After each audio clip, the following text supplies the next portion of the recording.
볼펜이 어디로 갔을까요?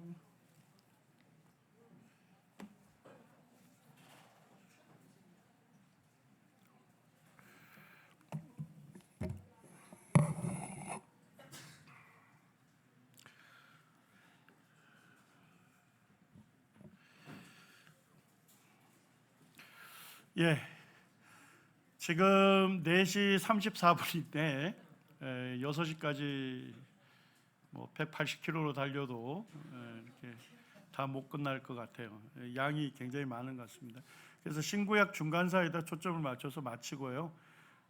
이스탄불 고고학 박물관에서 만나는 성경의 세계는 제가 남원에서 촬영해서 유튜브로 올려드리겠습니다. 그래서 그 유튜브를 좀 참조하시면 좋겠습니다. 죄송합니다. 양이 많네요. 자, 어쨌든 그리스 시대는 헬레니즘 시대라고 할 수가 있겠죠. 이 헬레니즘이 초기 기독교에 미친 영향을 우리가 좀 살펴볼 수 있는데요. 사도 바울이 복음 전하러 갈 때마다 들리는 도시마다 어디를 먼저 복음을 전합니까? 유대인 회당. 그래서 사도행전 13장에도 보니까 회당의 모임이 끝난 후에 이렇게 되어 있습니다. 사도 바울이 유대인 회당에 가서 복음을 전했죠. 근데 그곳에 사도 바울을 따랐던 사람들이 있는데 유대인들하고 누가 나오죠?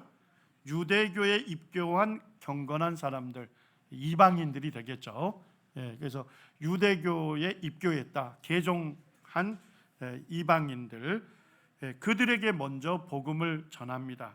자, 그렇게 한 이유가 사실 헬레니즘 시대를 이해를 해야 되겠죠. 그때에 뭐예요? 유대인들이 광범위하게 디아스포라 현상이 일어납니다. 이 디아스포라라는 것은 이산, 흩어짐을 얘기하는 겁니다. 알렉산더가 곳곳에다가 뭐예요? 자기 이름을 딴 도시를 건설하죠. 이집트에 뭐가 있습니까? 알렉산드리아. 근데 사실 알렉산드리아가 한 개가 아닙니다. 역사적으로 보면 70개 이상의 알렉산드리아를 건설했어요. 그러니까 자기 이름을 따라서 새로운 도시를 건설한 겁니다. 자, 그럼 도시를 건설하려면 건설했으면 거기에 이주민들이 있어야 되겠죠? 그 이주민들 중에 많은 사람들이 누구예요? 유대인들이 거기에 이주당했던 것입니다. 그 다음에 이제 이 유대 땅이 프톨레미와 셀루쿠스 왕조의 지배를 받았잖아요. 그때마다 또 여러 번의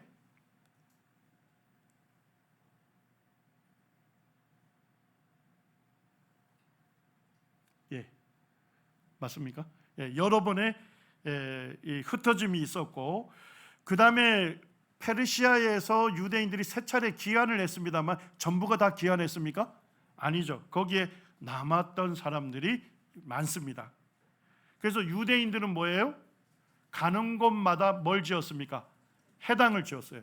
그 도시에 남자 성인 몇 명이 있으면 회당을 지을 수 있었죠? 10명입니다. 10명이 있으면 회당을 짓고 안식일마다 모여서 율법을 연구하고 강론했어요. 자, 그럼 뭐예요? 그 당시 문명권에 흩어져 있던 유대인들이 회당을 이루면서 구약 성경을 열심히 연구했던 거잖아요.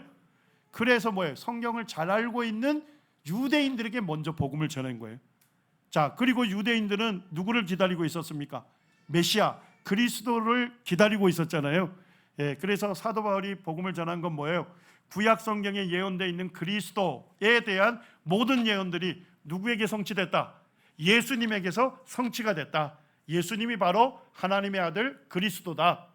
그래서 예수님을 그리스도로 믿을 것을 권했던 것입니다. 그리고 이제 헬레니즘 문화에서 아주 중요한 게 뭡니까? 프톨레미 2세가 구약 성경 히브리어로 되어 있는 걸 뭘로 번역하죠? 헬라어로 번역하게 되고, 그리스 시대 전체 문명권 사람들이 무슨 언어를 썼어요? 또 헬라어를 쓰게 되면서 이 초기의 복음이 문명권으로 전 세계에 전해질 수 있는 그 지대한 영향을 미친 것이 그리스 시대다, 헬레니즘 문화다, 이렇게 볼 수 있다는 겁니다. 여기가 그 밀레도입니다.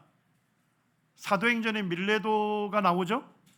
사도 바울이 밀레도에서 누구를 초청합니까? 에베소 교회 장로들을 초청해서 고별 교제를 하잖아요. 거기가 밀레도입니다. 저희가 밀레도에 갔을 때 밀레도 연극장이 있었어요. 근데 연극장에 자석들이 있는데 그 자석에 독특하게 새겨진 비문을 봅니다. 거기에 자리에 비문에 뭐라고 되어 있냐면 유대인들과 하나님을 경외하는 사람들을 위한 자리다. 아마 돈 주고 샀던 것 같아요. 유대인들과 그 다음에 하나님을 경외하는 사람들, 그들은 아마도 개종한 이방인으로 보입니다. 그들이 굉장히 경제적으로 부유했기 때문에 그 연극장의 자석을 아마도 샀던 것 같아요. 그래서 이런 그 성경의 기록과도 굉장히 일치되는 그런 유물들이 남아 있다는 것입니다. 그래서 유대인들은 여러 도시에 살고 있었고 굉장히 유력한 위치에 있었다 하는 것을 알 수가 있는 거죠. 자, 이제 살펴볼 것은 셀루쿠스 왕조가 이제 그 유대 땅을 통치하는 시기죠. 그때 이제 안티오크 4세의 철저한 핍박에 대해서 반발하는 혁명이 일어났죠. 자, 그 혁명을 뭐라 한다고요?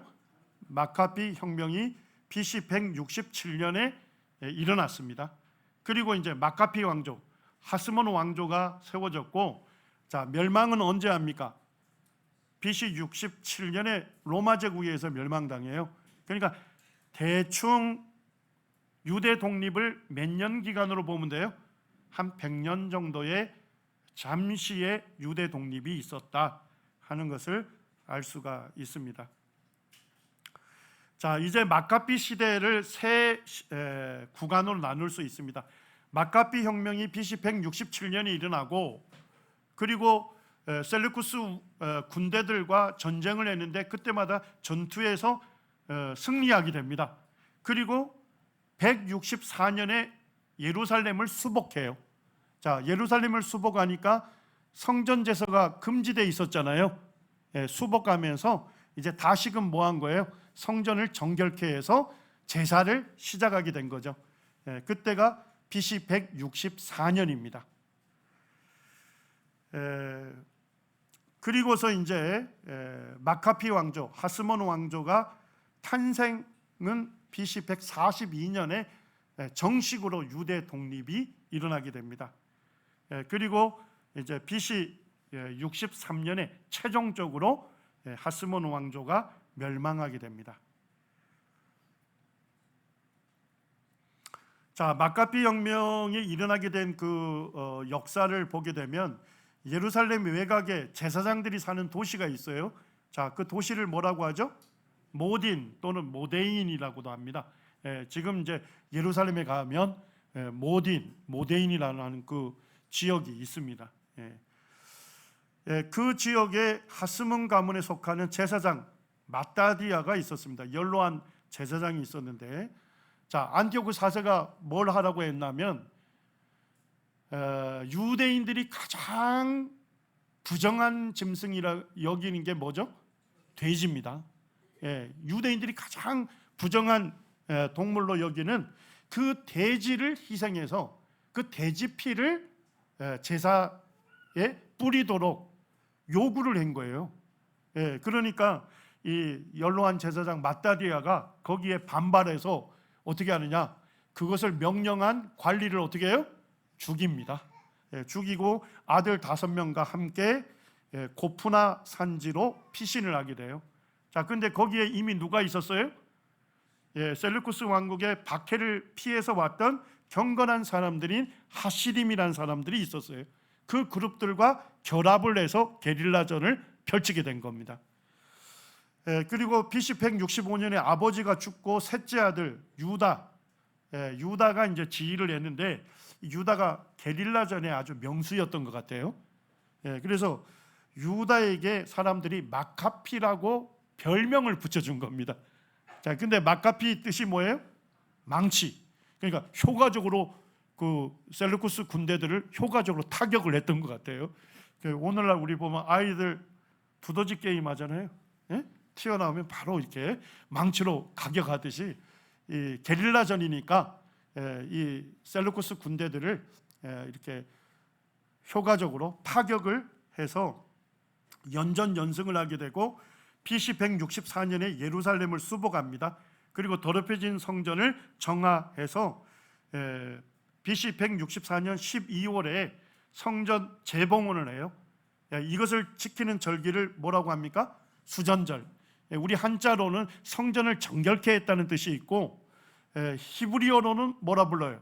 하누카라 부르는데 하누카는 봉헌했다 이런 뜻입니다. 하나님께 성전을 정결케 해서 봉헌했다 하는 의미를 갖고 있습니다. 요한복음 10장 22절과 23절에 보니까 예루살렘의 수전절이 이르니 그때가 언제라고요? 겨울입니다. 12월에 되니까 겨울이죠. 예수께서 성전한 솔로몬 행각의 거니시니라 이렇게 되어 있습니다. 예수님이 이 수전절 절기에 예루살렘에서 자신을 뭐로 계시하시죠? 자신을 빛으로 계시하십니다. 그리고 이제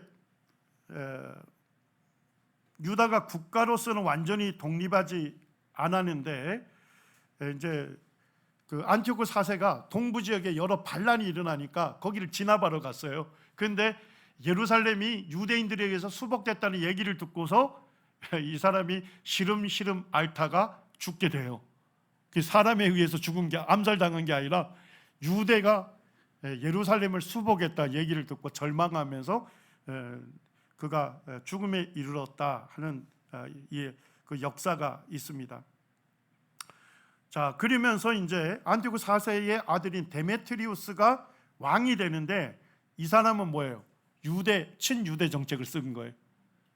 그래서 대제사장 아론의 후에 야킴을 뭐로 세운 거예요? 대제사장으로 세웁니다. 그리고 유대 종교에 대해서 완전한 자유를 선포해 버려요. 자, 그러니까 하시딤의 목표는 뭐였어요? 종교의 완전한 자유예요. 자, 그러니까 완전한 종교 자유를 허용했죠. 자, 그러니까 하시딤 그룹은 뭐 할 필요가 없어졌어요. 이제 싸울 필요가 없어진 거예요. 그런데 비해서 마카피 일가들은 목표가 뭐였습니까? 국가의 완전한 독립이었어요. 그래서 이 두 그룹이 목표가 달랐기 때문에 충돌하게 돼요. 그리고 이제 하시딤 사람들은 전쟁을 포기합니다. 그래서 마카피 일가만 이 전쟁을 치르게 됩니다. 그리고 BC 161년에 유다 마카피가 전사하고 그의 동생인 요나단이 이제 계속 전쟁을 일으키면서 자신을 왕과 대제사장직을 겸임을 하게 됩니다. 자, 요게 이제 마카피 가문에서 순서대로 이제 그 전쟁의 지도자로 치르게 된 것을 쭉 제가 정리를 한 겁니다. 그러다가 둘째 아들 시몬 때에 유대가 뭐로 세워져요? 독립국가로 세워졌습니다.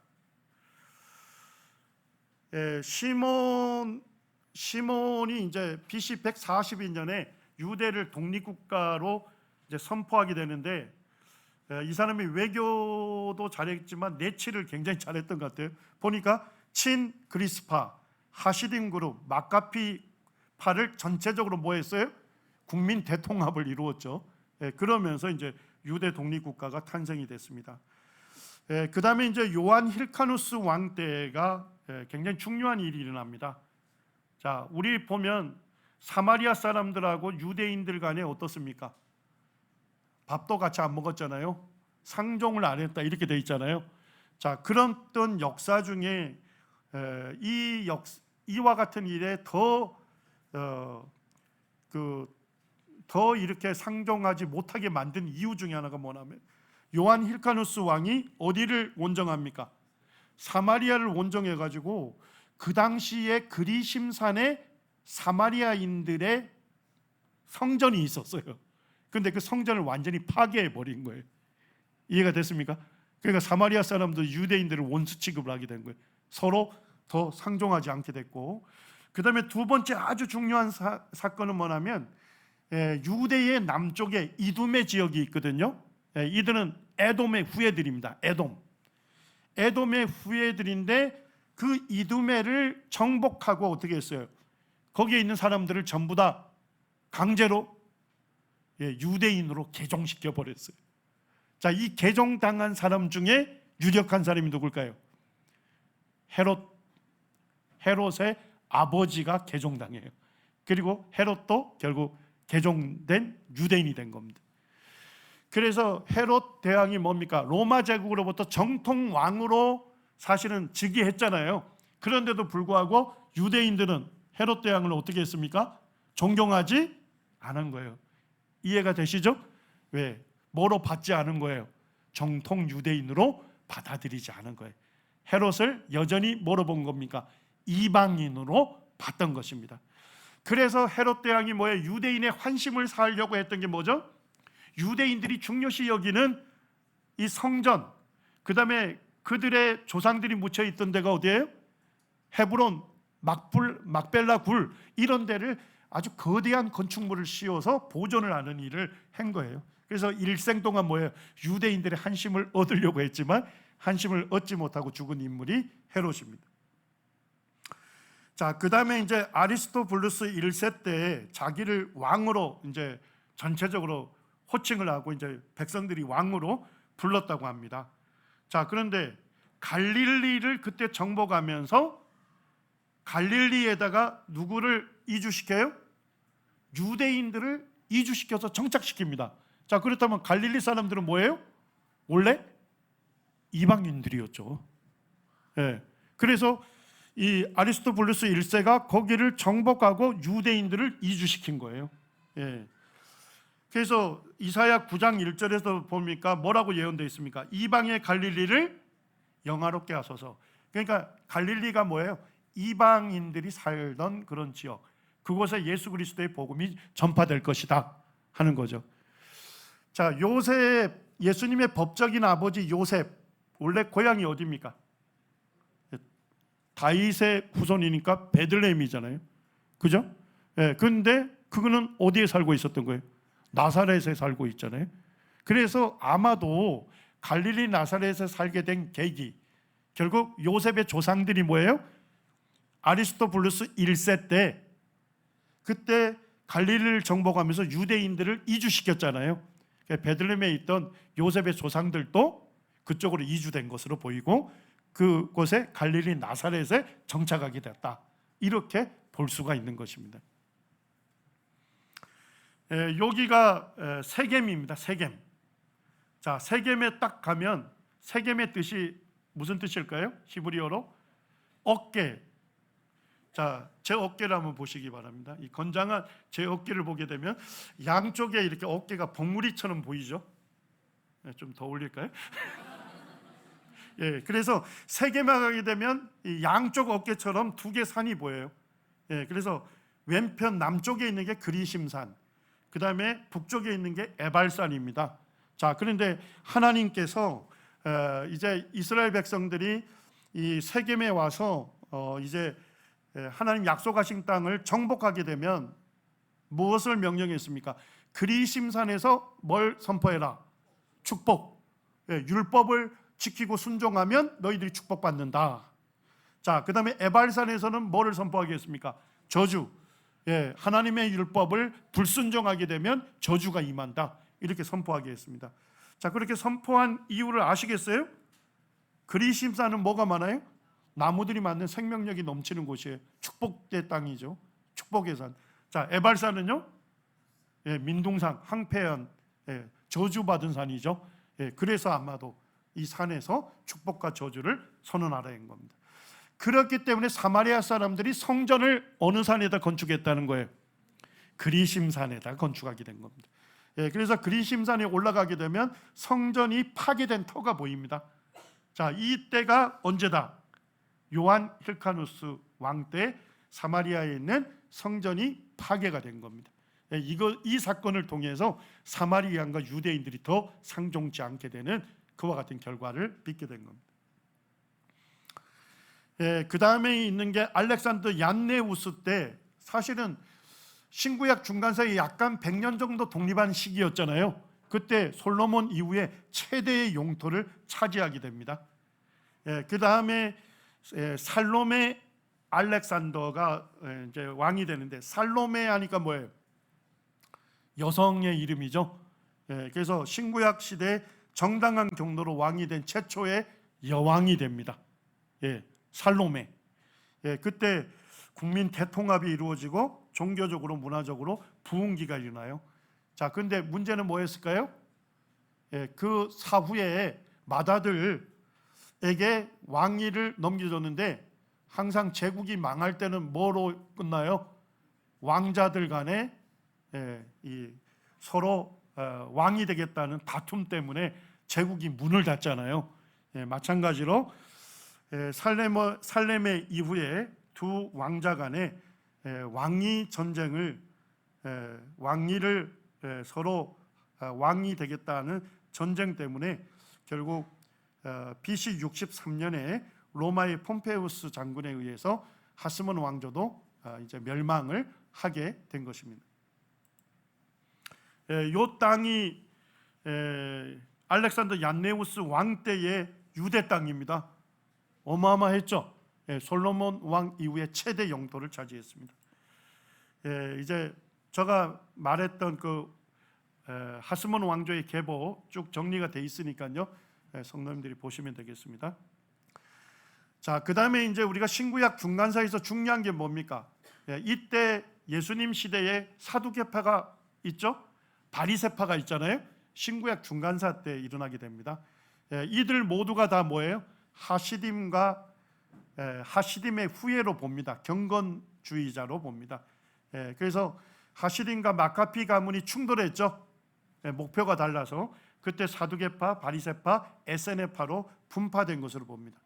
자, 사두개파는 주로 누가 이루고 있죠? 귀족하고 제사장 계급이 이루고 있어요. 자, 그러니까 다른 평민이 들어갈 수 있습니까? 없습니까? 그래서 폐쇄적인 집단을 이뤘고요. 주로 제사장들이었기 때문에 어디 중심으로 활동했습니까? 성전. 그래서 예수님 때 뭐예요? 성전의 대제사장도 사두개인이었잖아요.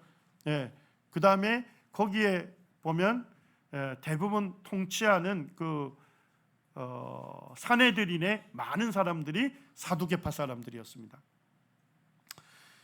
사두개파라는 이름이 유래한 것은 크게 두 가지 썰이 있어요. 하나는 제사장 사독에서 유래했다는 썰이 있고, 또 하나는 히브리어로 의로운이라는 뜻을 갖고 있는 단어가 뭐죠? 차독, 차다크라고 하는데 거기에서 파생했다 하는 썰이 있습니다. 자, 근데 이 사두개파는 보면 사두개파가 생긴 이후로 쭉 면면을 보게 되면 전부 다 특징이 뭡니까? 권력과 결탁을 했어요. 자, 헬라 사람들이 통치할 때는요, 친헬라파였습니다. 하스몬가가 세워졌을 때는요, 친하스몬파. 그 다음에 로마 제국이 지배를 받을 때는요, 친로마. 그래서 이 사두개파의 특징이 권력과 결탁한 특징이 있고, 자, 성경도 뭐만 정경으로 인정했습니까? 모세오경만 인정하고 장로의 전통을 인정하지 않았습니다. 그리고 메시아 대망 사상이 없었고 천사와 영적인 존재를 믿지 않았습니다. 그래서 사도행전 23장에도 분명히 말씀하죠. 사두개인은 뭘 믿지 않아요? 부활도 없고 천사도 없고 영도 없다. 그렇지만 바리새인들은요, 다 있다. 이렇게 서로 다른 점을 얘기하고 있습니다. 자, 사두개파가 생긴 이후에 성전이 언제 파괴가 됩니까?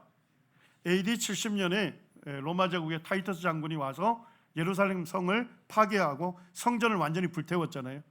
자, 성전이 사라지니까 제사가 이루어지지 않았겠죠? 자, 그러니까 누가 필요 없어요? 제사장 그룹이 필요 없어요. 그래서 사두개파는 성전이 파괴된 것과 동시에 사두개파가 종말을 고했다 이렇게 봅니다. 자, 그럼 오늘날 유대인들은 전부 어느 파에 소속된 사람들일까요? 바리새파의 후예들로 보고 있습니다. 예수님 시대에도 성전의 제사가 이루어지면서 출애굽기 38장 26절에 보니까 20세 이상이 되는 남자들은 성전 출입할 때 뭘 내야 돼요? 성전세 반세겔을 내야 되잖아요. 예수님 시대에도 이건 냈었나요? 예수님도 내셨잖아요. 그죠? 예. 그때 썼던 동전이 이겁니다. 여기에 보니까 성전세를 내는 반세겔에 얼굴이 초상이 그려져 있는데 그 초상이 누굽니까? 헤라클레스의 초상이 있어요. 헤라클레스가 누군지 아시죠? 그리스의 신이잖아요. 신의 초상이 그려져 있고 뒤쪽에 이제 독수리 문양이 있는데 이 동전이 두로에서 만든 동전이에요. 그런데 무게가 성전세 반세겔과 딱 일치하는 거예요. 그런다고 해서 성전세로 이 헤라클레스, 사실은 이방의 신이 새겨져 있는 이 동전을 사용했다. 굉장히 아이러니컬하죠. 그러다가 AD 67년과 68년에 그때 당시에 뭐예요? 로마의 지배를 받고 있었잖아요. 자, 유대인들은 계속 로마 지배를 받으면서 무엇을 꿈꾸었습니까?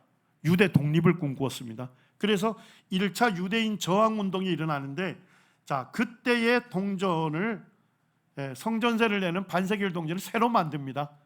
자, 그리고 거기다 뭘 새겨놨을까요? 번제용 그릇을 새겨놓습니다. 그래서 이런 초상이, 이방신의 초상이 있는 걸 폐지시키고, 그 다음에 하나님께 번제를 드리는 번제용 그릇이 새겨져 있는 그거를 반세겔 성전세로 사용을 했습니다. 하여튼 이때까지도 계속 사두개인들이 제사를 지냈다, 이런 것이죠. 자, 바리새파 사람들도 여전히 누구의 후예로 봅니까? 하시림의 후예로 보고, 파리새라는 말이 뜻이 뭘까요? 분리된 사람이다, 이런 뜻입니다. 분리된 사람. 그러면서 요한 힐카누스 통치 때 처음으로 바리새파라는 단어가 등장을 합니다. 자, 바리새파를 이루었던 사람들은 어떤 사람들입니까? 율법을 연구하는 서기관들과 학자들입니다. 율법학자들. 자, 그들은 대중에게 존경을 받았죠. 자, 그렇지만은 누구하고는 결탁하지 않았어요. 권력과는 결탁하지 않았던 평신도들이었다 하는 걸 알 수가 있고, 이 사람들이 주로 율법을 연구하고 율법을 강론했으니까 어느 중심으로 활동을 했습니까? 해당 중심으로 활동을 한 겁니다. 그래서 뭐예요? 오늘날 유대인들이 자기들은 바리새파 후예라는 이유를 아시겠죠? 그들은 곳곳에서 도시에 남자 10명만 있으면 해당 지었잖아요. 그리고 해당에 짓고 율법 연구하고 율법 강론했잖아요. 그러니까 바리새파 사람들이 주를 이루었던 것입니다. 바리새파 사람들 구약 성경 전체를 인정하고 구전법을 인정했습니다. 그러니까 장로들의 유전을 인정했죠. 종교 의식을 준수하고 율법의 정확한 해설자로 자기들을 여겼습니다. 죽은 자의 부활을 믿었고, 하나님 나라의 도래를 믿었고, 천사와 악마의 존재를 믿었고, 메시아 대망 사상이 있었습니다. 자, 그 다음에 레이기에 있는 절기 말고도 불임절은 언제 있었던지 아시죠? 에스더 때. 그 다음에 수전절은 언제였습니까? 마카비 혁명 때. 이 불임절과 수전절도 준수한 거예요. 그래서 오늘날 유대인들도 이 절기를 준수하고 있는 것입니다. 12월에 이스라엘 방문하는 사람들이 착각을 할 때가 많아요. 왜냐니까 그 사람들이 수전절을 지내거든요. 수전절에 이런 얘기를 하면 안 되는데, 수전절 절기는 뭐냐면 촛불을 밝히는 절기입니다. 그래서 이제 그 예루살렘을 수복하고 성전 안에 들어갔으니까 성전을 정결케 하고 성전 안에 불을 밝혀야 하잖아요. 불을 밝힐 때 그때 이제 올리브 기름을 써야 하는데, 이 올리브 기름을 사실은 대제사장의 직인이 찍혀서 봉인된 것만 쓸 수 있어요. 자, 그런데 그 안에 들어가 보니까 한 병밖에 없는 거예요. 그런데 한 병은 며칠 용이에요? 하루만 밝힐 수 있는 용이에요.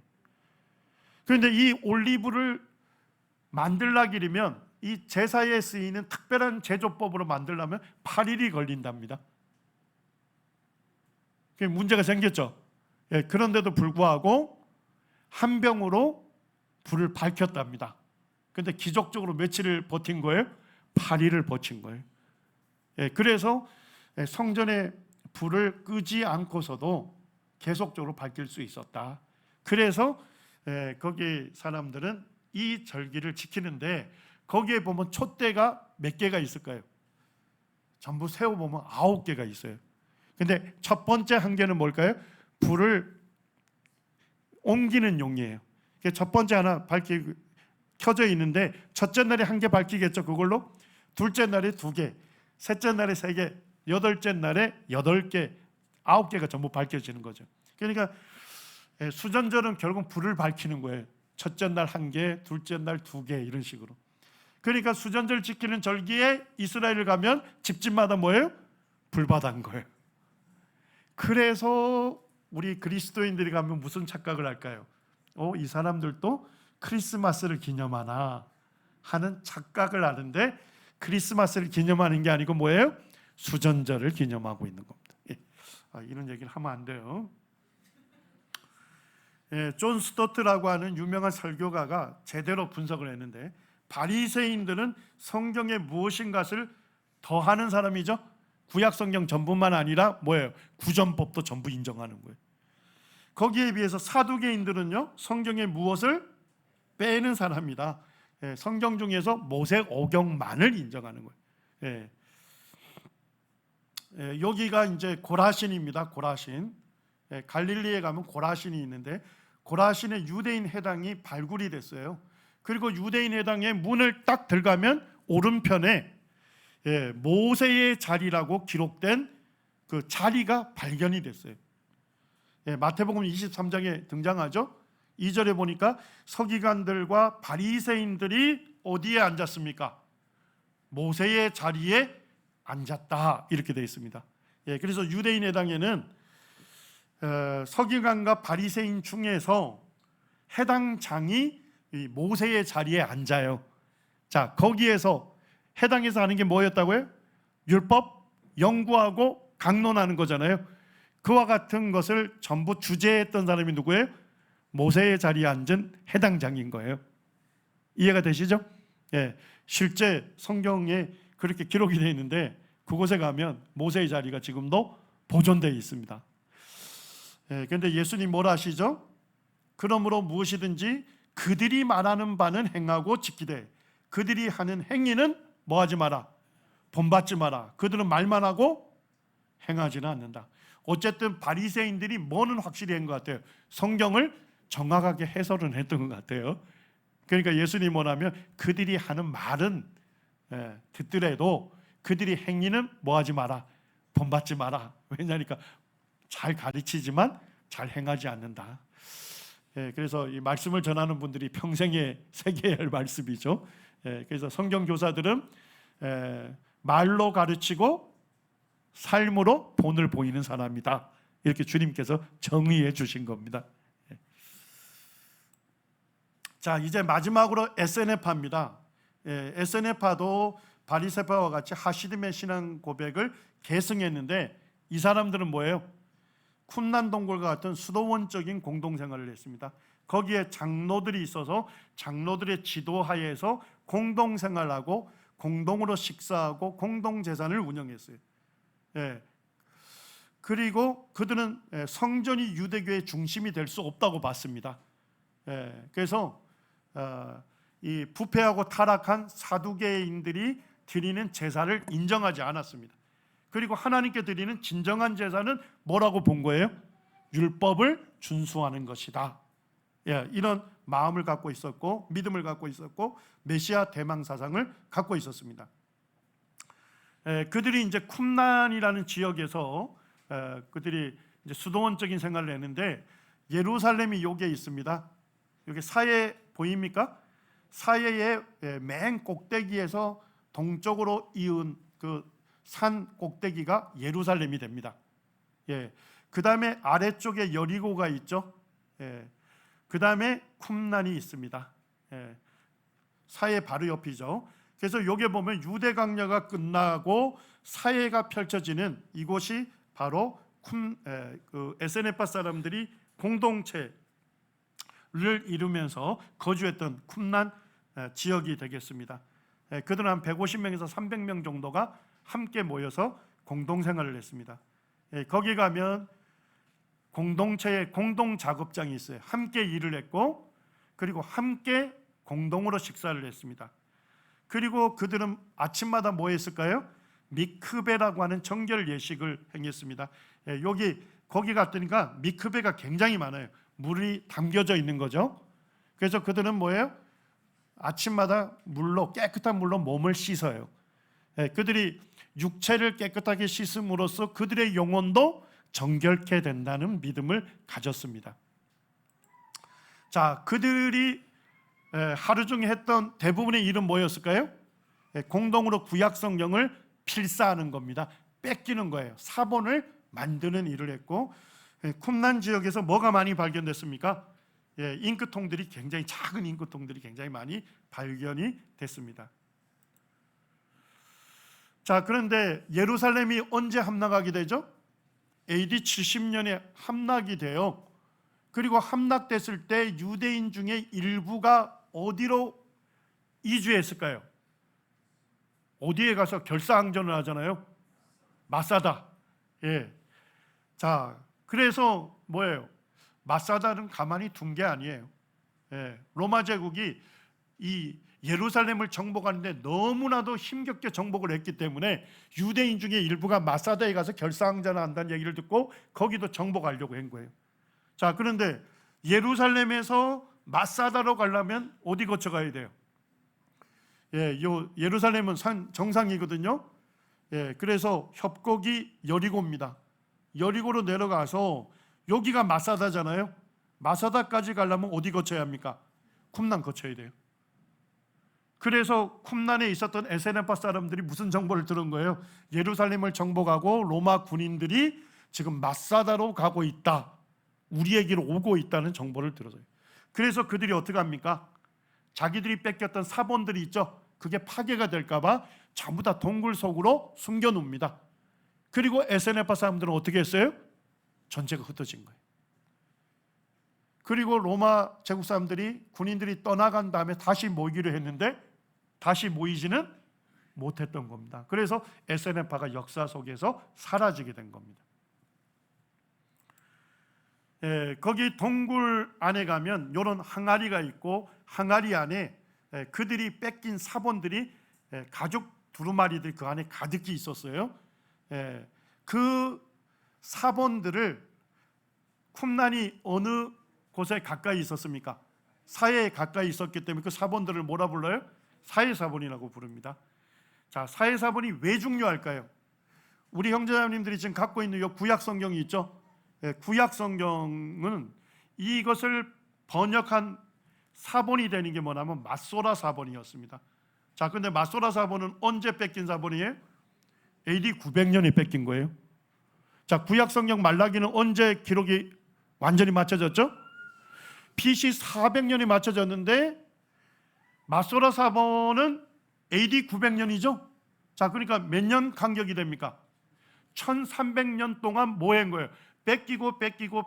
뺏겨서 마소라 사본이 만들어졌겠죠. 자, 그러니까 성경을 하나님의 말씀으로 받기가 어려운 자유비평가들은 무슨 오해를 할까요? 1300년이라는 긴 기간 동안 뺏기는 과정을 통해서 뭐가 일어났을 거다? 수많은 오류가 생겼을 거고, 자기들이 볼 때 모순이 있는 것은 모도하고 교정도 하고, 없는 것은 추가도 하고, 뭐 이런 식으로 추가와 삭제가 일어났을 거다, 변질이 됐을 거다. 그래서 구약 성경 전체를 믿을 수 없는 성경으로 얘기를 했습니다. 요 마소라 사본을 알레포 코덱스라고도 합니다. 자, 원래 구약 성경 자체는 어떻게 기록했습니까? 두루마리에다 기록했잖아요. 그걸 말 그대로 두루마리라 불러요. 자, 근데 코덱스라는 것은 뭐냐면 히브리어를 어떻게 쓴 겁니까? 가로로 써서 우리가 갖고 있는 책처럼 제본한 거를 코덱스라고 해요. 이해되시죠? 그 다음에 이제 최종적으로 보관됐던 곳이 시리아의 알레포라고 해서 알레포 코덱스다 이렇게 붙입니다.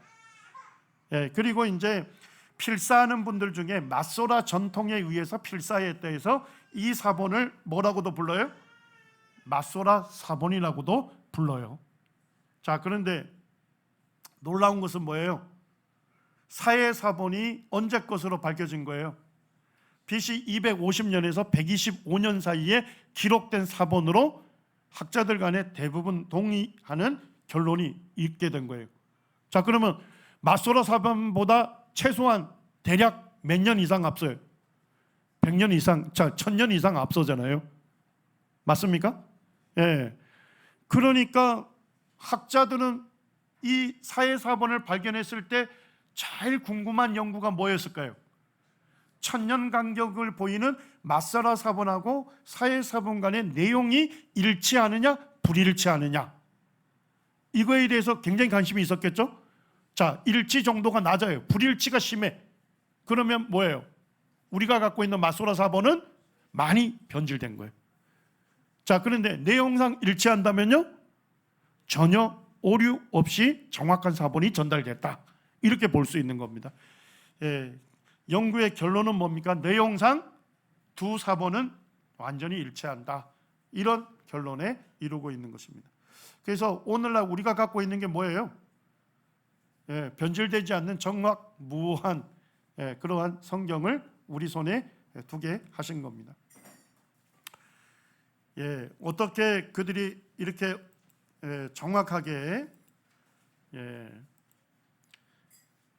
할 수 있었느냐, 오류가 없이 유지할 수 있었느냐, 그 부분은 좀 읽어보시기 바랍니다. 읽으시면 아주 상세하게 흥미진진하게 읽을 수 있어요.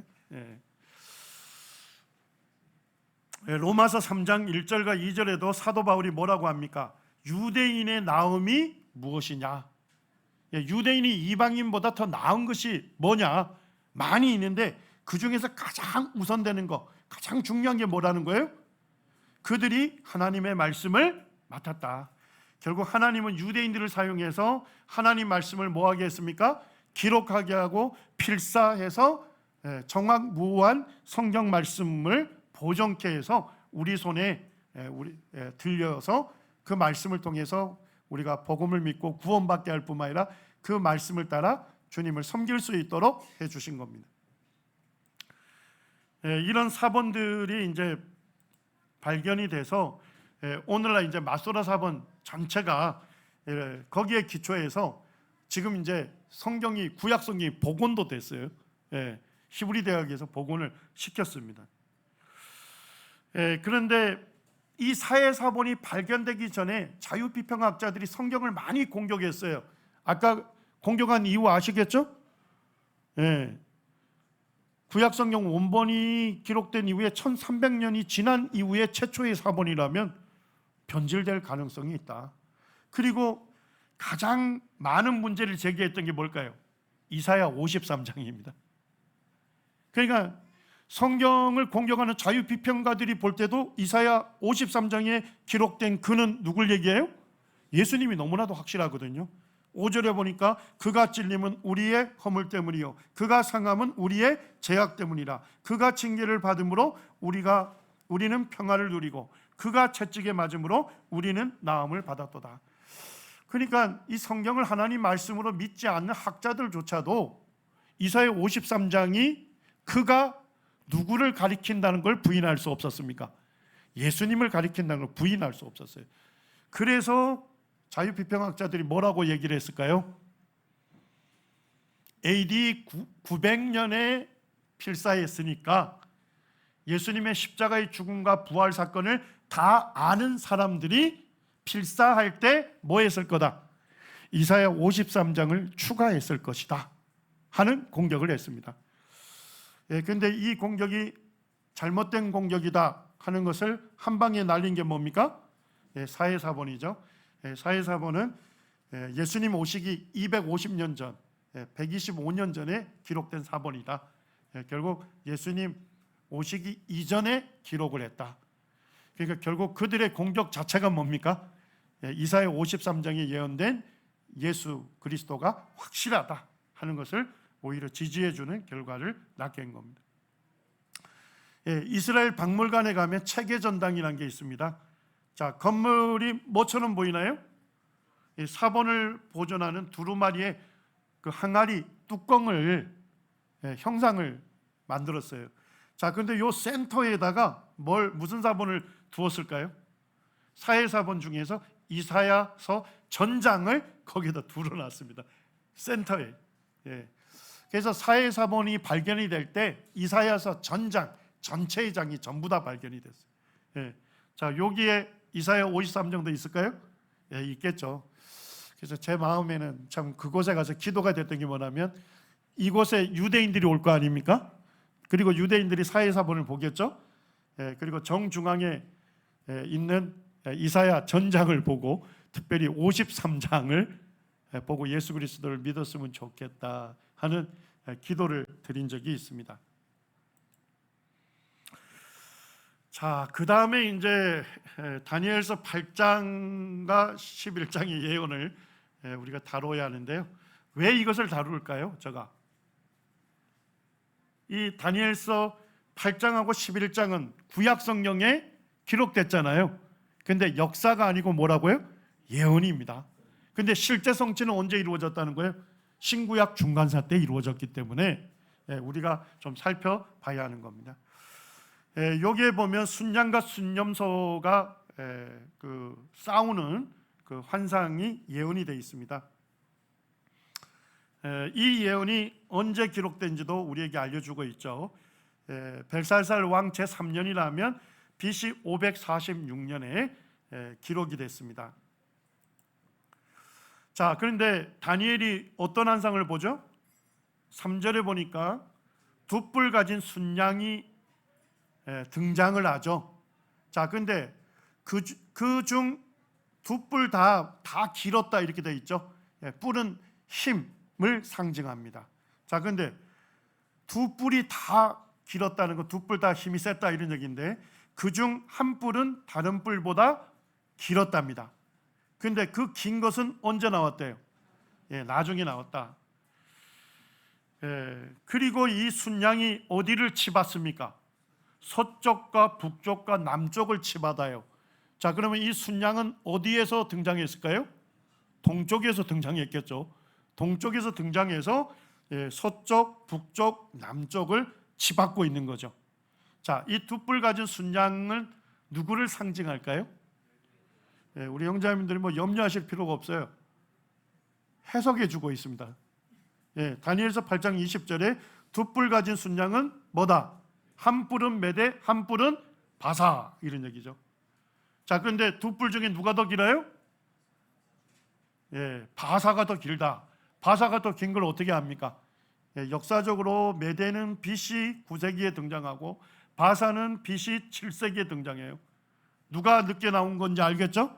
나중에 나온 것이 더 길었다. 결국 페르시아가 더 강력해서 메데 페르시아 제국을 형성하게 된 겁니다. 자, 그 다음에 동쪽에서 이렇게 등장했잖아요. 메데 페르시아가. 자, 서쪽을 치받습니다. 서쪽이 어디죠? 바벨론 제국을 정복했죠. 북쪽을 치받습니다. 리디아 왕국을 정복했죠. 남쪽을 치받습니다. 이집트 왕국을 정복할 것을 예언했는데 그 예언을 그대로 이룬 거죠. 여기에 보니까 메데 페르시아 제국의 많은 그 유물들이 잔해 유물을 보니까 뭐로 많이 형상화했습니까? 양으로, 순양으로 많이 묘사하고 그 영하 300에서도 보면 아하수에르 왕 주변에 보면 두 뿔 가진 순양 이런 것들이 형상화되어 있는 거 보면 메데 페르시아가 순양으로 상징되고 있다 하는 걸 알 수가 있습니다. 자, 이 환상을 보고 또 다른 장면의 환상이 등장하죠. 5절에 보니까 누가 나옵니까? 순염소. 자, 순염소가 어느 왕국을 얘기하는지 제가 알려드렸죠? 헬라. 이 순염소는 어디에서 등장합니까? 서쪽에서 등장해요. 자, 서쪽에서 등장해서 온 지면을 두루 다닌대요. 엄청나게 정복하는 것 같아요. 자, 그런데 발이 땅에 뭐하지도 않아요. 닿지도 않는다는 것은 엄청난 속도로 정복해 갈 거다 하는 걸 예언하고 있죠.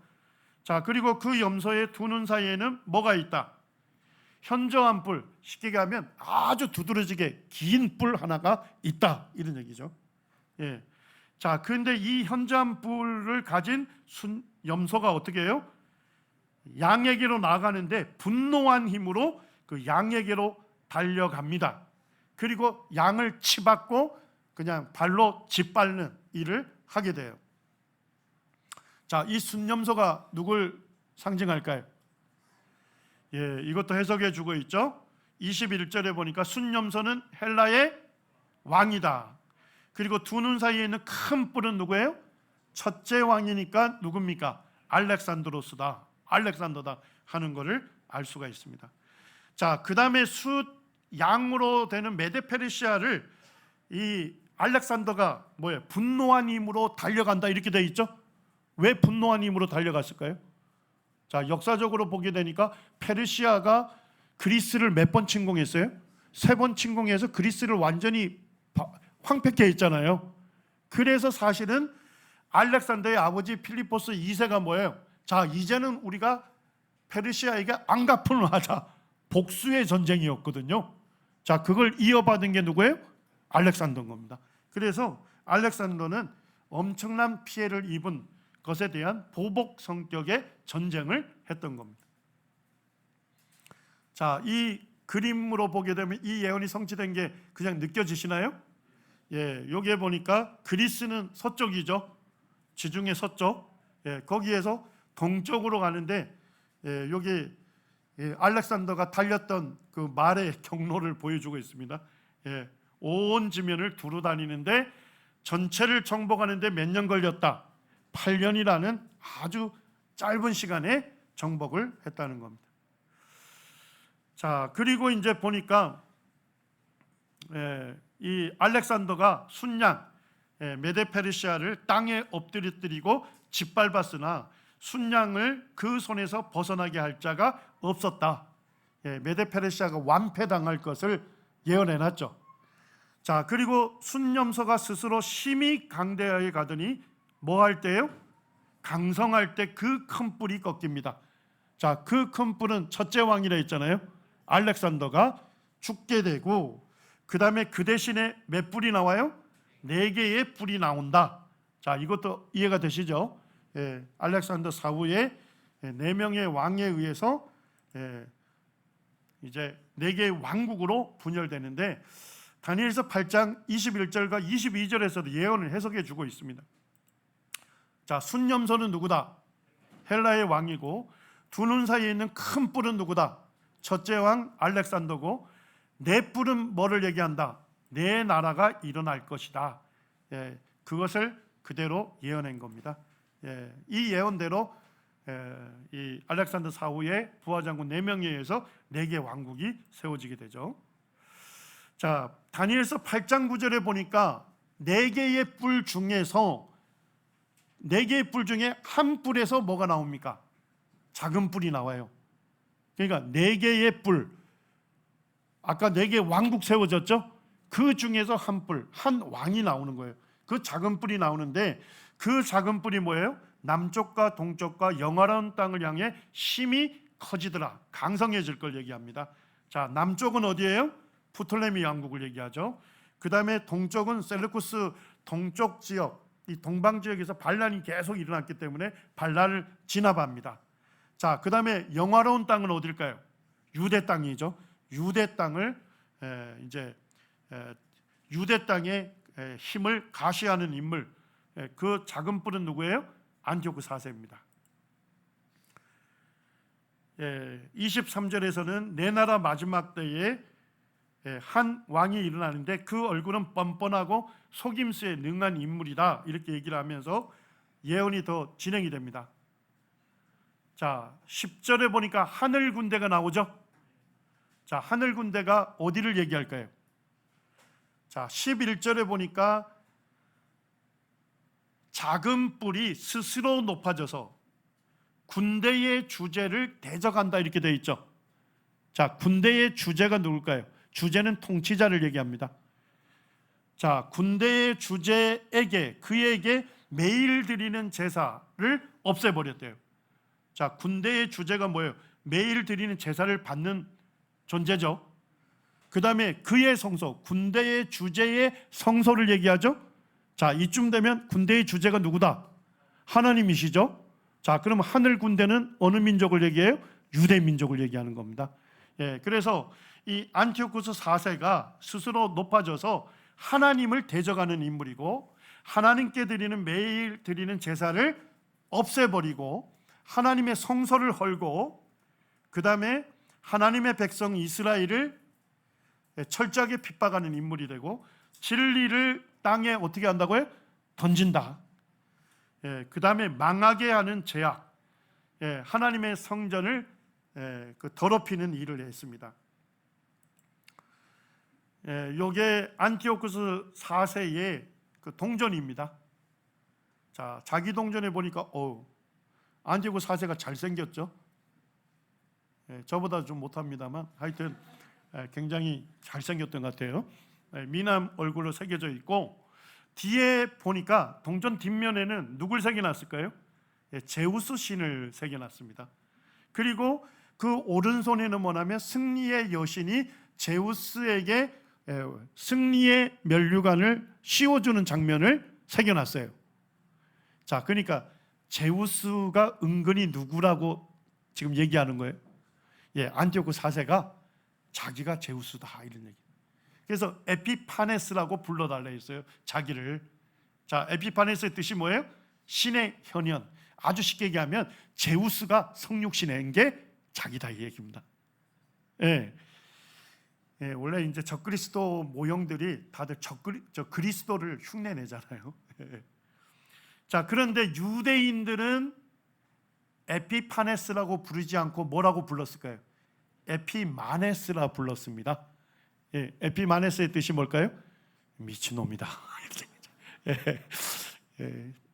저희가 예전에 대학에서 성경 공부할 때 그 성경 공부를 인도해 하신 그 전도사님이 있었는데 그분이 정씨였어요. 그래서 저희들은 이제 정도사님 이렇게 불렀거든요. 정석한 전도사의 준말, 정도사님 이렇게 불렀는데 본인은 전도사로 이렇게 들었거든요. 그래서 제가 이게 생각이 나더라고요. 아마 안티오쿠스 4세에게 에피마네스라 했는데 본인은 뭘로 들어요? 에피파네스로 들었던 것 같습니다.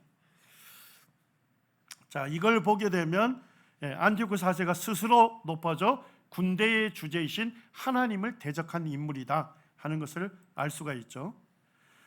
그리고 이미 말씀드렸습니다만 이 안티오쿠스 4세가 프톨레미 왕국을 침공했죠. 이집트. 그거를 이제 7차 시리아 전쟁이라는데, 이때 뭐예요? 로마 장군 포필리스에 의해서 수모를 당하죠. 그리고 돌아가다가 어디를 들른다고요? 예루살렘에 들러서 철저하게 이 하나님의 성전을 더럽히는 일을 하게 하죠. 그래서 다니엘서 11장 31절에도 보면 안티오쿠스 4세 군대들이 안티오쿠스 4세의 편에 서서 성소를 뭐 했대요? 더럽혔다 이렇게 되어 있습니다.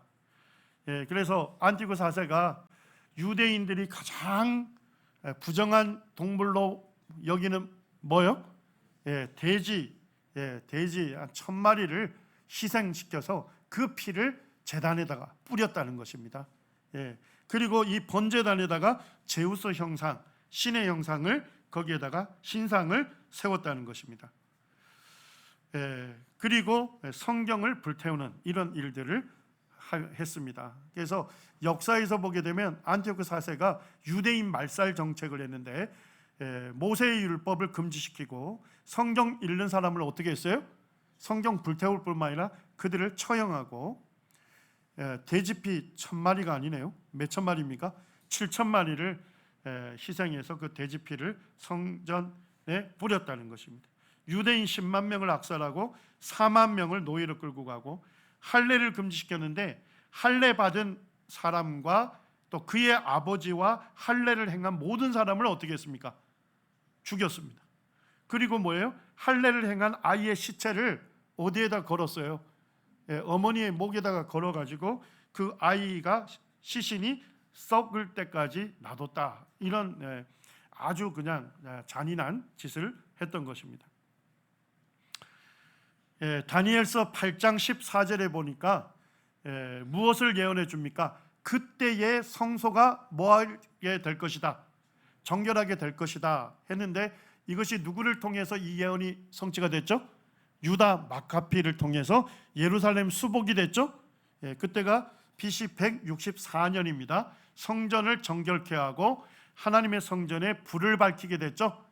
이것을 기념하는 절기를 뭐라 한다고요? 수전절. 실제 유다 마카피라고 하는 믿음의 사람에 의해서 이 예언이 성취가 됐습니다. 자, 여기에 보니까 촛대가 전부 몇 개죠?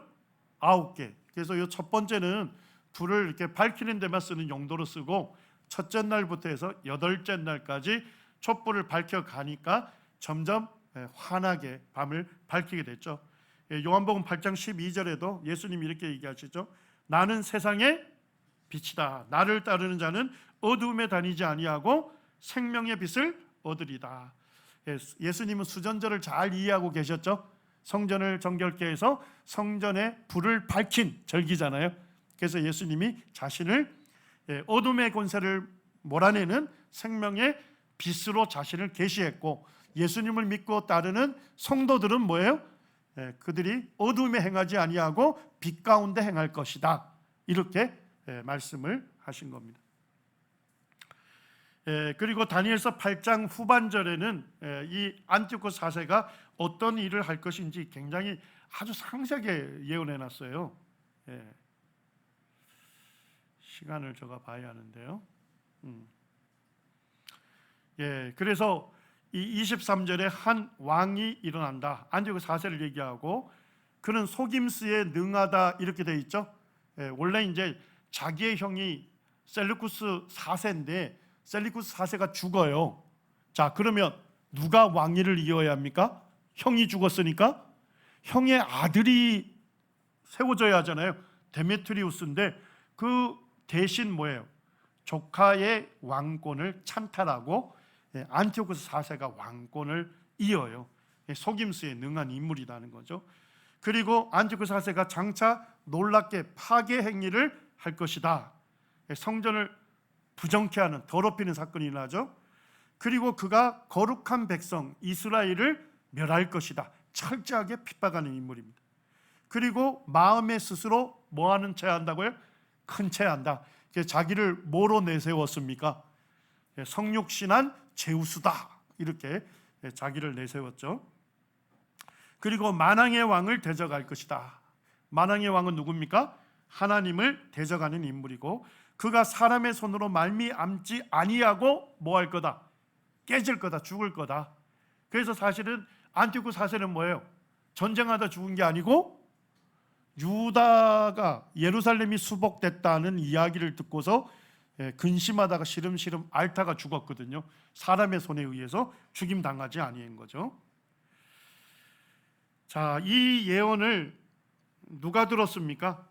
다니엘이 계시를 받았잖아요. 27절에 이렇게 기록되어 있습니다. 이에 나 다니엘이 지쳐서 여러 날 앓다가 일어나서 왕의 일을 보았느니라. 자, 이 예언을 계시받고서 뭐예요? 너무 기진맥진해서 정사를 볼 수가 없었어요. 며칠 동안 끙끙 앓았어요. 그 이유가 뭡니까? 이 안티오코스 4세에 의해서 미래에 하나님의 성전이 완전히 더럽히고 자기 민족 이스라엘 유대 백성들이 철저하게 핍박받을 것을 생각하면서 그가 뭐예요? 정신을 차리기가 어려웠다 하는 것입니다.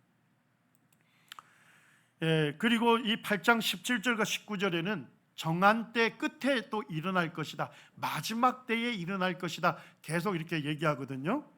그래서 이제 성경 교사들은 이 성경 예언의 이중적 성취의 법칙을 적용합니다.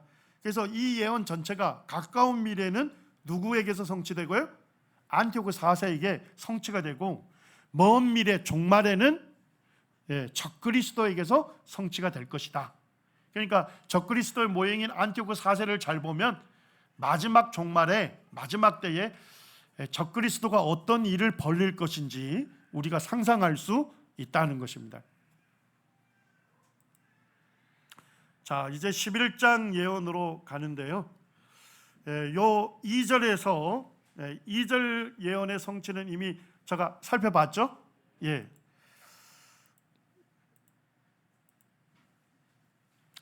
자, 그다음에 이제 3절에서 예언을 하는데 장래에 한 능력 있는 왕이 일어날 것이다.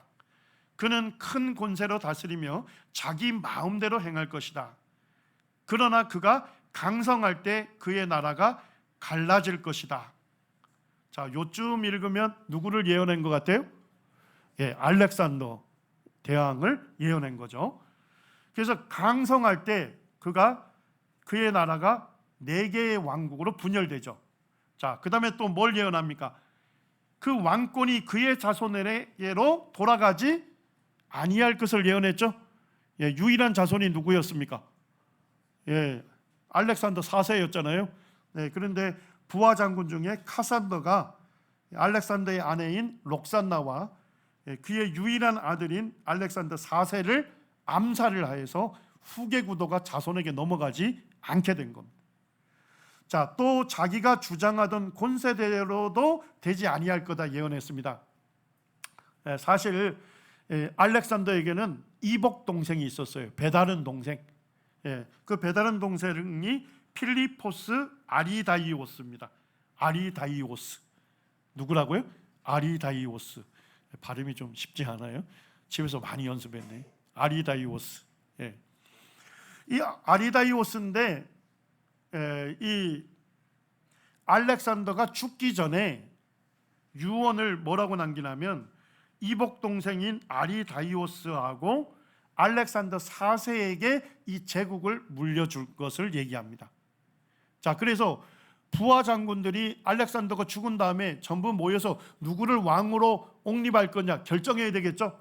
그때 엄청난 격론이 있었는데 최종 합의는 이복 동생인 아리다이오스를 추대하기로 했습니다.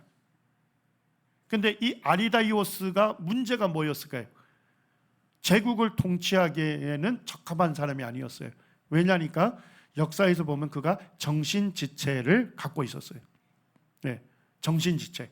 그렇기 때문에 합리적으로 생각하고 합리적인 결론을 내릴 수 없는 인물이었어요. 그래서 최종 합의를 해서 아리다이오스를 추대했는데 불과 짧은 시간 내에 그를 폐위시킵니다. 그러니까 결국 뭐예요? 알렉산더가 주장하던 권세대로도 되지 않았죠. 그리고 자손에게로도 돌아가지 않게 됐습니다. 그리고 왕권이 누구에게로 넘어갔어요? 다른 사람들에게 돌아갈 것이다. 예언한 것처럼 누구에게로 넘어갔습니까? 부하장수 4개, 4명의 장군에 의해서 4왕국으로 돌아간 것입니다. 자기 마음대로 행하리라. 말 그대로 이 지도에 있는 것처럼 아주 광범위한 지역을 정복하게 됩니다. 그리고 이제 예언의 초점은 어디로 가냐면 남방왕과 북방왕으로 갑니다. 자, 유대 땅이 어디인지 아시겠어요? 여기가 유대 땅이죠. 유대 땅 남방에 있는 왕국이 어디입니까? 프톨레미 왕국. 자, 북방에 있는 거는요, 셀루쿠스 왕국에 대한 아주 상세한 신구약 중간사에 있었던 역사에 대해서 예언을 하고 있는 것입니다. 그래서 5절에 보니까 남방 왕들은 뭐 할 것이다? 강할 것이라는 예언대로 초기에 프톨레미 1세에서 3세까지 굉장히 강성하죠. 그래서 유대 땅이 어디에 복속되어 있었습니까? 프톨레미 왕국에 복속되어 있었어요.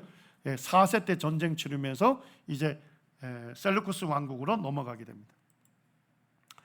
자, 그러면서 이제 두 왕국 간의 전쟁이 일어나는데 역사에서는 이것을 시리아 전쟁이라고 불러요. 자, 그리고 1차전에서 7차전까지 벌어집니다. 근데 놀라운 것은 뭐냐면 다니엘서 11장에서 1차전에서 7차전까지를 아주 상세하게 예언해 놓았다는 것입니다. 자, 제가 이 표를 만들면서 여기 화살 표시가 있죠. 화살 표시는 누가 침공했는지를 보여주는 겁니다. 1차 전쟁은 누가 침공한 겁니까? 셀루쿠스의 안티오쿠스 1세가 프톨레미 2세를 침공한 거예요. 그런 거를 보여줍니다. 이때 2세가 1차전 승리합니다.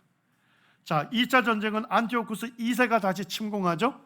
이때는 무승부가 됐는데 프톨레미 2세의 공주가 베르니케입니다. 자, 이 공주를 누구에게 결혼시켰을까요? 안티오쿠스 2세와 결혼을 시켜서 결혼 동맹을 맺습니다. 자, 근데 문제는 뭘까요? 이때 이미 안티오쿠스 2세가 결혼했던 유부남이었어요. 자, 그러니까 뭐예요? 이미 왕비가 있었다는 거죠. 왕비의 이름이 라오디케입니다. 라오디케가 있었는데 안티오쿠스 2세가 뭐예요? 베르니케 공주하고 결혼하려고 라오디게아 왕비를 어떻게 한 거예요? 자기 왕비를 폐위시킨 거예요. 그리고 베르니케와 결혼을 했습니다. 자, 시간이 지나다 보니까 이제 프톨레미 2세가 죽었어요. 자, 죽자마자 안티오쿠스 2세가 어떻게 했을까요? 베르니케를 버리고 자기의 원래의 아내였던 누구요?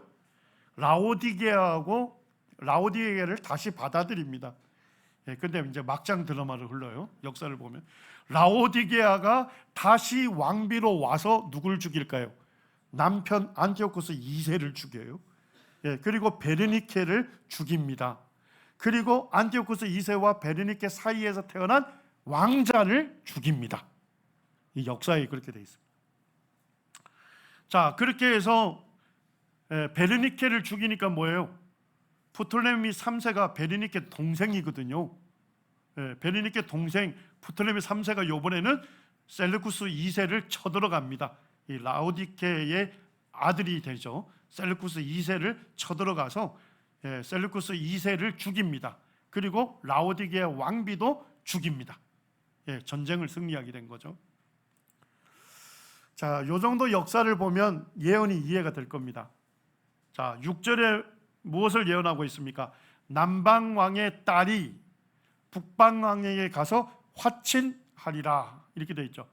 자, 그러면 남방왕이니까 프톨레미 왕국이죠. 거기에 딸이니까 누구예요? 베르니케 공주를 얘기하는 거죠. 자, 그리고 북방왕 셀루쿠스 왕국의 누구와 결혼해서 하친을 해요? 안티오쿠스 2세와 하친하게 되죠. 결혼 동맹을 맺습니다. 그러나 공주의 힘이 쇠하고 그 왕도 서지 못하고 권세가 없어질 것이다. 죽을 것을 쭉 예언해 놓은 거죠. 자, 그리고 그 공주와 그를 데리고 온 자, 그를 낳은 자, 세번역 성경에 보니까 그가 낳은 자가 되어 있습니다. 그러니까 베르니케가 낳은 자와 그때 도와주던 자가 다 뭐 할 것이다? 버림을 당할 거다. 그래서 라오디게가 뭐야? 복권하자마자 어떻게 했어요? 자기를 복권시켜준 남편 안티오쿠스 2세 죽이죠. 그 다음에 뭐예요? 베르니케를 죽이고 그 다음에 베르니케의 아들을 죽이게 됩니다. 이게 역사 속에서 그대로 성취가 된 겁니다. 자, 그 다음에 이제 프톨레미 2세 이제 3세가 등장하죠. 자, 그런데 보니까 뭐예요? 지금 라오디케아가 자기의 여동생을 죽였죠. 죽이고 뭐예요? 라오디케의 아들 셀루쿠스 2세를 왕으로 옹립하잖아요. 자, 그러니까 뭐예요? 이제 여동생의 원수를 갖게 되는 거죠. 그래서 프톨레미 3세가 셀루쿠스 2세를 침공했는데 이 전쟁을 승리하게 됩니다.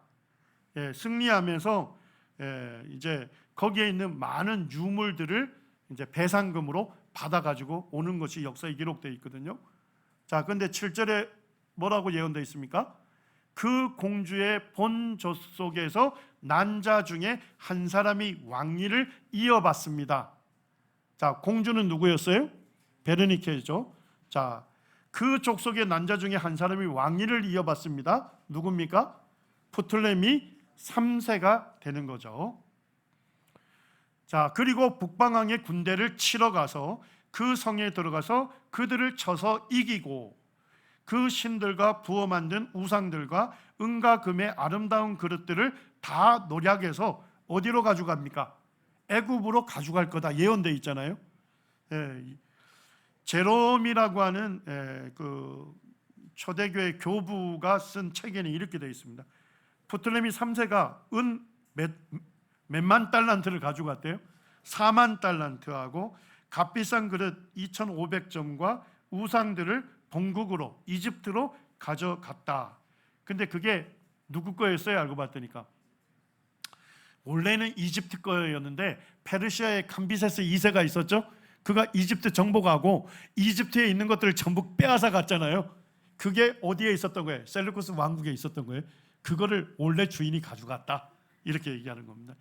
그럼으로써 이제 7절과 8절 예언을 그대로 문자적으로 성취하게 된 겁니다. 자, 4차전은 이제 안티오크 3세가 프톨레미 4세를 침공합니다. 그런데 이게 라피아 지역에서 격퇴를 하게 되고, 프톨레미 4세가 어디에 들어가려고 했어요? 예루살렘 성전에 들어가려 하다 제지당하죠. 그리고 성전 입구에서 기절해서 마비가 오죠. 그런 그 이후에 무슨 정책을 씁니까? 유대인들을 철저하게 핍박하는 반유대 정책을 썼다. 이렇게 돼 있죠. 자, 5차전은 안티오크 3세가 또 쳐들어오는데 이때는 승리합니다. 자, 근데 프톨레미 5세가 몇 살입니까? 10살밖에 안 되는데 안티오크 4세가 자기의 딸 클레오파트라 1세하고 결혼을 시킵니다. 자, 보통 결혼 동맹을 하는 이유가 뭐죠? 그 나라를 좌지우지하려고 하는 거잖아요. 그런데 역사에서 보게 되면 이 안티오크 3세가 자기 딸을 통해서 프톨레미의 왕국을 먹고 싶었는데 클레오파트라가 결혼하자마자 10살밖에 안 된 자기 남편을 지극정성으로 보필했다 합니다. 그래서 결국은 프톨레미 왕국이 그대로 보존될 수 있었다. 이렇게 역사에서 말합니다. 그리고 6차전, 7차전은 이제 안티오크 4세, 아까 적그리스도의 모형이라고 했죠. 그가 프톨레미 6세를 대상으로 전쟁을 펼치게 됩니다. 그래서 15절, 16절에 안티오쿠스 3세에 대한 예언이 돼 있어요. 그가 영화로운 땅에 설 것을 예언하고 있습니다. 그래서 아까 이미 말씀드렸지만 BC 198년에 바니아스 전투, 유대인들의 도움으로 승리하죠. 그러면서 유대 땅이 어디로 편입이 돼요? 셀루쿠스 왕국으로 편입됩니다. 그것을 이루게 된 거죠. 자, 그 다음에 17절에 뭐가 예언되어 있습니까? 그가 하친할 것이요 여자의 딸을 그에게 주어 그의 나라를 망하게 하려 할 것이나 뭐하지 못할 거다. 이루지 못하리니 그에게 뭐했다? 결국 무익했다. 이렇게 되어 있습니다. 그래서 안티오크 3세가 전쟁 승리하고서 자기 딸 클레오파트라를 10살밖에 안 된 프톨레미 5세와 결혼시키잖아요. 그런데 클레오파트라가 자기 남편을 지극정성으로 보필하면서 안티오크 3세가 프톨레미 왕국을 집어삼키려 했던 것이 무익하게 됐다 하는 것을 알 수가 있습니다. 18절하고 19절도 안티오크 3세에 대한 예언이 계속되는데요. 자, 안티오크 3세가 전쟁에 승리했는데 패했던 게 뭐죠? 마그네시아 전투에서 로마하고 붙으면서 패하게 됐죠. 그것도 이미 예언되어 있습니다. 18절에 보니까 그가 안티오크 3세가 그의 얼굴을 바닷가로 돌려 많이 점령할 것이나 한 장군이 나타나서 그 정복을 그치게 하고 그 수치를 그에게로 돌릴 것이다. 이렇게 되어 있습니다. 자, 근데 이때의 로마의 장군이 누구예요? 아주 유명한 스키피오 장군이 등장합니다. 그리고 이 마그네시아 전투를 로마가 승리하게 돼요. 그러면서 아펜메아 평화조약을 맺었다 되어 있죠. 이거는 굴욕적인 평화조약이었죠. 그래서 안티오크 3세가 완전히 무장해제를 당하는 그와 같은 조약이었습니다. 그리고 이제 21절부터 한 비천한 인물이 나오는데 그가 누굽니까? 안티오크 3세입니다. 그리고 그가 뭐로 나라를 얻는데요? 속임수로 얻는다. 제가 조금 전에 잘못 얘기했습니다. 안티오크 3세가 아니라 안티오쿠스 4세가 되는 거죠. 그래서 조카의 왕위를 찬탈한 인물이다 하는 것을 이미 말씀을 드렸습니다. 25절에 보니까 안티오쿠스 4세가 그의 힘을 떨치며 용기를 다하여 큰 군대를 거느리고 남방왕을 칠 것이다. 예언한 대로 프톨레미 왕국을 치게 되죠. 자, 그렇지만 30절에 뭐가 예언되어 있습니까? 기띔의 배들이 이르러 그를 칠 것이다. 안티오크 4세를 칠 것이다. 안티오크 4세가 낙심하여 돌아가게 되죠. 돌아갈 걸 예언했고, 맺은 거룩한 언약에 분노했다 이렇게 되어 있는데, 새번역 성경에서는 좀 쉽게 번역해 놨습니다. 거룩한 언약을 맺은 사람들에게 뭐 했다고요? 분풀이를 할 것이다. 거룩한 언약을 맺은 사람은 누구죠? 유대 백성을 얘기하죠. 그래서 유대 백성들에게 분풀이를 할 것이다 했던 예언대로 그대로 성취가 됐죠. 그리고 32절에 누구를 예언한 것 같습니까? 그가 또 언약을 배반하고 악행하는 자를 속임수로 타락시킬 것이다. 안티오크 4세가 유대에 와서 했던 게 뭘까요? 자, 셀레쿠스 왕국의 크기가 어땠죠? 규모가 4개 왕국 중에서 가장 컸죠. 자, 큰 게 좋았을까요? 사실 한 개 민족이 아니고 여러 민족들이 사실 이루고 있는 거잖아요. 그러니까 사실 셀레쿠스 왕국 내내 뭐가 일어난 거예요? 민족별로 반란이 계속 일어난 거예요, 실제. 그래서 다양한 민족을 하나로 묶기 위해서 무슨 정책을 썼을까요? 헬레니즘 문화로 전체 민족을 하나로 융합시키기를 원했던 겁니다. 그래서 알렉산더도 뭐예요? 가는 곳마다 민족별로 뭘 세웠어요? 자기 이름을 따서 알렉산드리아를 건설한 거예요. 거기에 무슨 문화를 주려고 한 거예요? 헬레니즘 문화를, 그리스 문명을 거기에다가 심으려고 노력했습니다. 안티오크 4세 때도 반란이 많이 일어나니까 뭐예요? 유대 땅을 뭘로 셀루쿠스 왕국에다 병합시키려고 했을까요? 그렇습니다. 헬레니즘 문화를 거기에 정착시키려고 했어요. 자, 그때 뭐가 만들어졌을까요? 예루살렘에 가게 되면 거기에 스타디움 이런 것들이 만들어져요. 전차 경기장 뭐 이런 것들이 거기에 만들어지고, 그런 이제 그곳에서 뭐예요? 그리스식 경기를 하게 됩니다. 자, 그리스 사람들은 운동 경기할 때 어떤 유니폼을 입었습니까? 나체로 했어요. 그래서 유대인들을 볼 때는 이건 완전히 부정한 거죠. 아주. 그래서 이 경건한 유대인들은 뭐예요? 그 경기장 갔을까요? 가지 않았을까요? 가지 않았어요. 자, 그런데 뭐예요? 이 안티오크 4세의 속임수에 타락한 유대인들은 뭐예요? 그런 경기를 즐겼던 것입니다. 그래서 이 안티오크 4세의 헬레니즘 그런 정책을 통해서 유대인들 중에 많은 사람들이 쏘가서 타락할 것을 예언했는데 그 예언이 그대로 성취된 거죠. 자, 그런데 오직 자기의 하나님을 아는 백성은 강하여 용맹을 떨칠 것이다 이렇게 되어 있습니다. 자기의 하나님을 알았던 백성, 그리고 그가 강하여서 용맹을 떨쳤던 인물, 누굴 얘기하죠? 마카피를 예언해 놓은 것입니다. 그래서 성경을 하나님 말씀으로 믿지 않는 자유비평가들이 뭐예요? 이거는 마카피가 확실하다 이렇게 얘기를 해요. 자, 그러기 때문에 예언이 아니고 뭐일 거다? 역사일 거다. 그래서 다니엘서 전체가 언제 기록이 됐을 거다? 마카피 혁명 이후에 기록됐을 거다 하는 주장을 펼치는 겁니다. 이해가 되셨나요? 그런데 그와 같은 주장이 사실은 잘못된 주장이라는 것을 한 방에 날리는 증거가 있어요.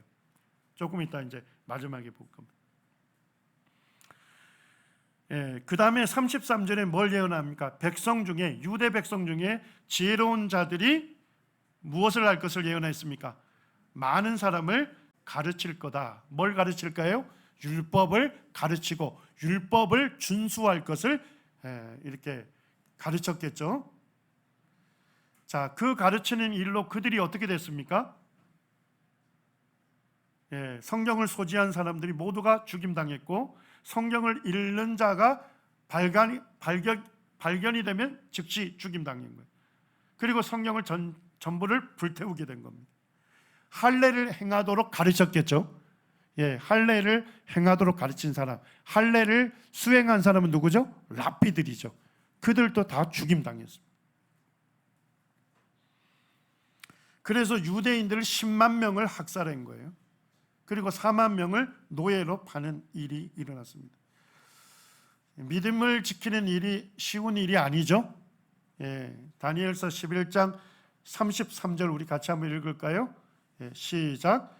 백성 중에 지혜로운 자들이 많은 사람을 가르칠 것이나 그들이 칼날과 불꽃과 사로잡힘과 약탈을 당하여 여러 날 동안 몰락하리라 할 것이라고 예언되어 있었는데, 하나님 말씀을 가르치고 그 말씀을 순종하도록 가르쳤던 그 지혜로운 사람들이 칼날에 죽임당하고 불꽃에 화형당하고 사로잡힘을 당하고 약탈을 당했다. 그래서 하나님 말씀을 가르치고 그 말씀대로 순종했던 사람들은 언제나 시대적으로 보면 뭐예요? 불이익을 당했던, 자기의 부요함, 자기의 명성, 이런 것들을 사실은 안락한 삶을 누리지 못하고 참 말씀을 순종하는 것이 정말로 이 세상에서는 세상 사람들이 볼 때는 뭐예요? 어리석은 사람, 바보 같은 사람의 평가를 받았다는 것입니다. 그리고 35절에 보니까 이 안티오쿠스 4세에 행했던 것이 언제도 행할 것이다. 마지막 때에도 행할 것이다. 그래서 결국 이 안티오쿠스 4세가 적그리스도의 모형이 될 것이다 하는 것을 알 수가 있습니다. 이 다니엘서 11장의 예언은 어떤 성경학자는 한 135가지를 세세하게 예언한 거다. 그리고 그 135가지 예언이 실제 역사 속에서 다 성취됐다. 그렇게 밝히고 있어요. 그래서 지금 이제 뭐 제가 135가지를 저도 이제 다 모릅니다만, 우리가 이제 그걸 다 얘기하게 되면 우리 형제자매들이 다 머리를 쥐어뜯고 아주 괴로워하면서 집으로 돌아갈 것을 제가 알기 때문에 요 정도 제가 마치겠습니다. 자, 마지막으로 우리가 하나만 다루고 마치겠습니다. 다니엘서 8장을 보게 되면 알렉산더를 예언했다는 걸 금방 알 수 있죠. 그리고 다니엘서 8장하고 11장에 보니까 안티오쿠스 4세가 저질렀던 일들, 그것들이 너무나도 역사 속에 세세하게 예언되어 있잖아요. 그리고 마카피에 대한 것도 너무나도 정확하게 예언되어 있잖아요. 자, 그러니까 성경을 하나님 말씀으로 믿지 않는 자유피평가들은 뭐예요? 이것이 예언을 기록한 게 아니라 뭘 기록했다? 역사를 기록했다. 이렇게 해서 BC 167년 이후에 기록된 거다. 이렇게 공격을 한 겁니다. 자, 이들의 공격 이유는 아시겠죠? 예언이 너무나도 역사적으로 정확하니까. 그리고 인간은 뭐 할 수 없다. 미래의 일을 말할 수 없다. 그렇기 때문에 예언을 믿지 않는 거거든요. 그렇지만 성경의 예언은 누구에게 받아서 말한 겁니까? 하나님께 받아서 말했다는 걸 이걸 믿지 않는 거예요. 자, 그러면 이와 같은 공격이 정말 잘못된 공격이다 하는 것을 알 수 있는 확실한 증거는 뭡니까? 뭐죠? 70인역 성경입니다. 자, 이해되셨나요? 70인역 성경은 구약 히브리어로 된 것을 헬라어로 번역한 거죠? 맞습니까? 그게 BC 250년경에 번역된 거라며요. 자, 그러면 헬라어로 번역했으면 히브리어 사본들은 훨씬 이전이겠죠? 맞습니까? 히브리어 사본들은 훨씬 이전일 거예요. 이미 히브리어가 사어, 죽은 언어가 되어가고 있기 때문에 헬라어로 번역한 거거든요. 그렇다면 히브리어 사본들은 BC 250년 훨씬 이전이 될 거 아닙니까? 자, 그렇다면 그 70인역 성경에 다니엘서 8장이 있을까요? 있죠. 11장이 있을까요? 있습니다. 자, 그러면 원본은 훨씬 이전이 되겠죠? 맞습니까? 그래서 다니엘서 8장과 11장, 다니엘서 전체가 막가비 혁명 이후에 기록됐다고 주장하는 사람들은 사실은 그들의 공격은 헛발질에 불과하다. 그것을 70인역 성경이 분명하게 말해주고 있고, 또 사회사본도 증거하죠. 히브리어 사본이 BC 125년경이라면 원본은 훨씬 이전이겠죠. 이런 여러 가지 증거들로 볼 때 잘못된 공격이다. 그러니까 다니엘서 전체는 뭐다? 역사가 아니라 예언이 확실하다. 그래서 결국 이런 비평가들의 공격 자체가 성경 예언이 역사에서 너무나도 정확하게 이루어졌다는 것을 오히려 대변해주고 있다, 이렇게 볼 수가 있습니다. 수고하셨어요. 제가 목표는 이스탄불 고고학 박물관까지인데 사실 신구약 중간사 내용이 굉장히 많습니다. 그래서 이 정도로 하고요. 그리고 이제 제가 요즘 좀 시간이 없는데 어쨌든 유튜브 찍어서 이렇게 올려놓겠습니다. 정리해 주시죠. 수고 많으셨습니다. 하시는 분도 들으시는 분도 몇백 년을 지금 4시간 만에 다 끝내가지고요. 어려우신가요? 아마 낯서실 겁니다. 어렵진 않은데 가서 두세 번 더 들어보시면 더 도움이 되실 것 같습니다. 이제 세미나가 2번 남았습니다. 7월 달 그리고 9월 달. 7월 달에 이제 드디어 신약 들어갑니다. 신약은 좀 더 익숙하시니까 더 도움이 되실 거고요. 이제 9월 달에는 이제 종말론에 대해서 좀 더 깊게 다루게 될 예정입니다. 또 세미나에서 기도해 주시고 또 함께 해 주시면 감사하겠습니다. 우리 한동환 인재님.